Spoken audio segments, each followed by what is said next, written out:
안녕하세요. 건강의 지혜를 전하는 허준고무 채널입니다.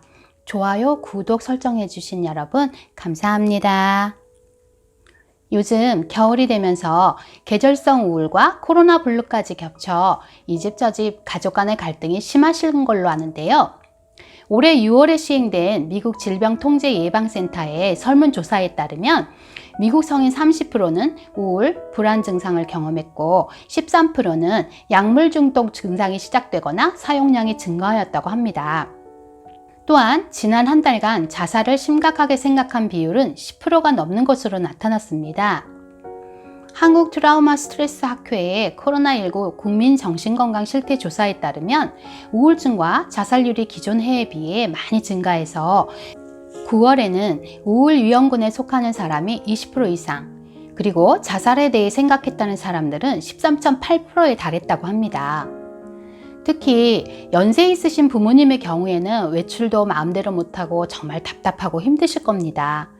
요즘 기기들을 잘 다루지 못하시는 분들은 자녀분들이 지인들과 화상 채팅이라도 시켜드리면 좋을 것 같습니다.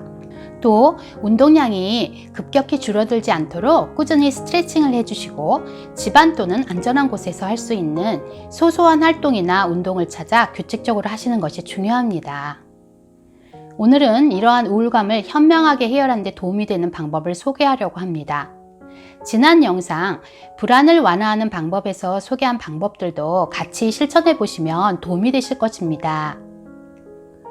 우울증이란 우울한 기분, 흥미 또는 기분의 상실뿐 아니라 이와 관련된 사고, 신체, 활동 등 정신, 신체 전반에 장애가 나타나는 병으로 의학적으로는 기분 장애에 속하며 이에 동반되는 정신운동, 인지기능, 정신생리기능, 대인관계, 행동까지 장애를 보일 수 있습니다.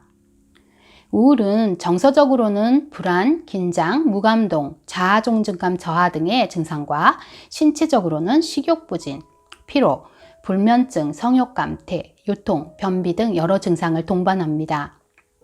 일반적인 우울증을 원인별로 살펴보면 첫 번째, 생물학적 요인으로서 우울증과 관계가 있는 신경 전달 물질인 세로토닌과 노르에피네프린의 결핍이 우울증을 초래합니다.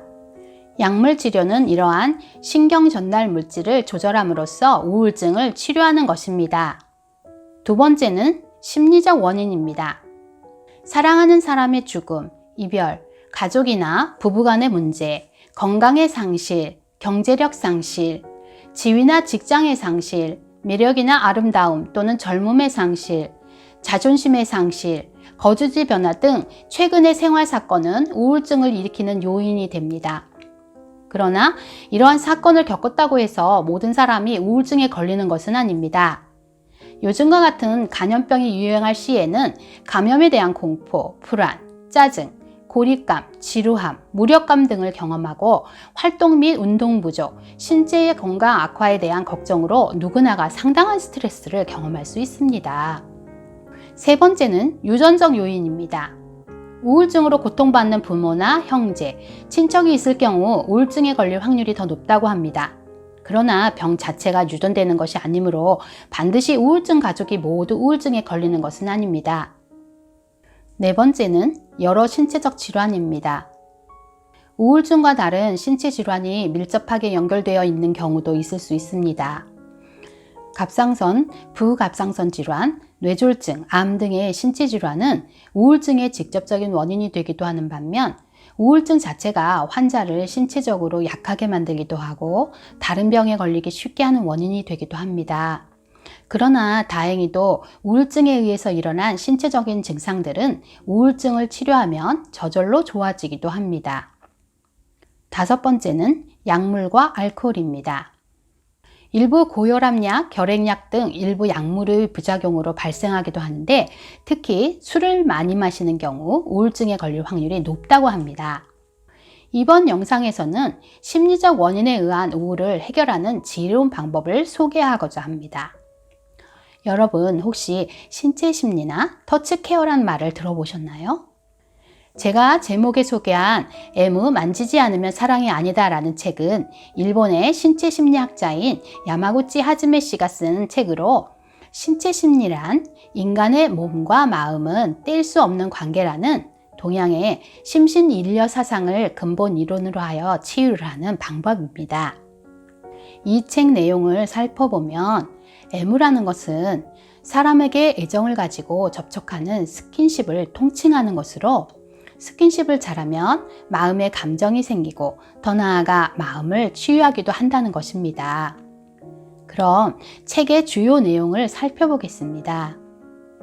터치를 통해 사람은 안도감과 편안함을 얻기도 하고 불안과 고독감을 치유할 수 있다. 스킨십은 사람과 사람 사이를 연결해주고 그 관계를 깊이 있게 만들어준다. 또한 상대뿐 아니라 만지는 사람 자신을 치유하는 힘도 가지고 있다. 스킨십을 효과적으로 할 수만 있다면 인생에 엄청난 변화가 일어날 것이다. 친구와 가족을 포함한 다른 사람을 사랑하는 것이 인생에서 가장 소중한 것이라고 볼 때 사랑을 실현하는 행동으로서의 스킨십은 가장 큰 기쁨이 될 것이다. 만지고 싶은 욕구는 구름 가운데 떠 있는 것처럼 마음이 공허하거나 불안할 때 지지해 줄 만한 어떤 것을 찾는 욕구다.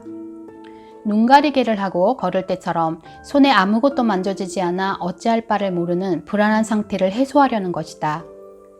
이러한 욕구는 만질 수 있는 상대가 가까이 있을 경우 간단히 만족된다. 이러한 상대가 없을 경우에도 애완동물이나 감촉이 좋은 모포나 곰인형을 만지는 것으로 대신할 수 있다. 한편 만져주기를 바라는 욕구는 어떤가? 슬프거나 곤란한 상황에서 인간은 누군가의 따뜻한 손길을 원한다. 다른 사람이 등을 부드럽게 만져주거나 껴놔주기를 바라는 욕구인 것이다. 그러나 이것은 남편이나 아내, 친구와 같은 상대가 있다고 해서 채워지는 부분은 아니다. 상대가 만져주지 않으면 아무 소용이 없기 때문이다. 다른 사람과의 스킨십에서만 나타나는 진정 효과는 배우자와의 이혼이나 사별 후에 남아있는 사람이 심장병으로 사망하는 비율이 급격히 증가하는 것과도 관계가 있는 듯하다. 남성은 아내가 사망한 후 겨우 6개월 정도 후에, 여성은 남편이 사망한 후 2, 3년 사이에 사망하는 비율이 가장 높다고 한다. 배우자를 상실해 가까운 사람과 스킨십을 나눌 기회가 적어진 것이 그 원인 중 하나다. 또한 미혼인 사람들은 결혼한 동년배에 비해 우울감과 불안감이 높고 사망률은 미혼 여성이 기혼 여성의 1.5배, 미혼 남성이 기혼 남성의 3.5배까지 높다고 한다. 결국 부부가 서로 피부와 피부를 맞대는 것이 스트레스와 불안을 치유해주고 건강한 삶을 영위하게 해주고 사망률을 낮추어 주는 것이다. 사람과 사람 또는 교감하는 동물 등과의 접촉을 통한 피부 자극은 우리의 뇌를 자극하고 감정과 자율신경계, 면역계, 내분비계에 영향을 미친다고 합니다. 나이가 듦에 따라 감각의 예민함이 사라져도 손과 입은 나이의 영향을 별로 받지 않는다고 합니다. 이는 노인병원에서 치매 환자를 대상으로 아로마 오일을 이용한 손 마사지를 시행한 결과 치매 현상에 상당한 호전을 보인 사례를 보더라도 알 수 있습니다. 천연 아로마 오일을 사용할 경우 향기의 효과가 후각신경을 통해 대뇌의 변연계로 직접 전달되기 때문에 감정 조절에 큰 영향을 줄 수 있습니다. 우울증에 효과가 있는 라벤더와 버가못, 제라늄을 2대 3대 1의 비율로 호호바 오일 같은 캐리어 오일에 희석해서 손 마사지나 목 마사지를 서로 해주시면 어떨까요? 한국이나 일본 같은 경우에는 서양에 비해 스킨십이 좀 어색한 게 사실인데요. 오늘부터 옆에 있는 가족에게 포옹이 어색하면 등이나 머리를 쓰다듬어 준다든지 손을 한번 잡아주면서 따뜻한 마음이 전해질 수 있도록 해보시면 좋을 것 같습니다. 시청해 주셔서 감사합니다. 서로서로 챙겨주고 보살펴줌으로써 답답하고 힘든 이 시기를 건강하고 지혜롭게 이겨내시기 바랍니다. 건강하세요.